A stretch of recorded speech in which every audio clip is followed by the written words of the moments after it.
That phone you're holding right now might actually be the most expensive mistake of your life. No, I'm not talking about the price tag on the box. I'm talking about the future fortune you lost the moment you took that money out of your pocket.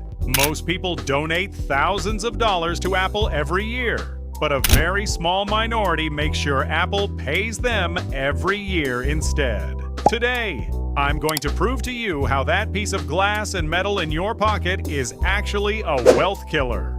You're going to see with real numbers how you could have built an empire with that same amount of money. Get ready, because after today, your perspective will never be the same. In economics, there is a concept called opportunity cost. When you buy something, you don't just spend that money. You also give up everything that money could have earned for you in the future. Now let's take a little trip back in time. Let's go to the year 2010. You have $600 in your pocket.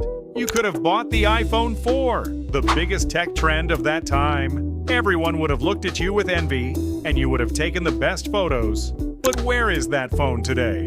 It's probably rotting in a drawer, or it's been recycled long ago. Its value? Exactly zero. But what if on that day, instead of just buying a device, you became a partner in the company that made that device? This is where the dominoes start to fall. If you had bought Apple stock with that $600, today that money would be worth more than $25,000. So just because of one phone choice, you threw away enough money to buy a car today, or even the capital to start a great business. This, my friends, is a consumption trap.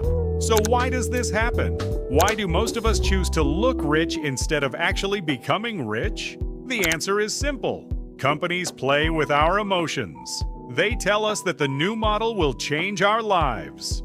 But the truth is, as the phone screen gets older, your money melts away. Companies use your hard-earned money for research and development.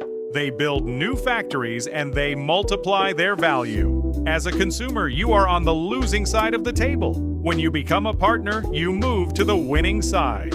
This is called compound interest. Einstein called it the eighth wonder of the world. When you invest your money in an asset, your money works for you, even while you sleep. A phone only gives you the chance to scroll through Instagram. A stock, however, opens the doors to financial freedom. Now, ask yourself this: am I a victim of advertising or am I an investor?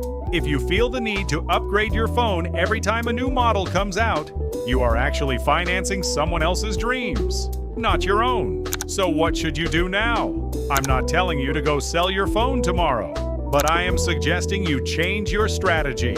From now on, apply this rule before you buy anything. If you don't have enough money to buy 2 of that product and still invest, then you can't actually afford it. Instead of lining up every time a new iPhone comes out, choose to own a piece of that company with some of that money.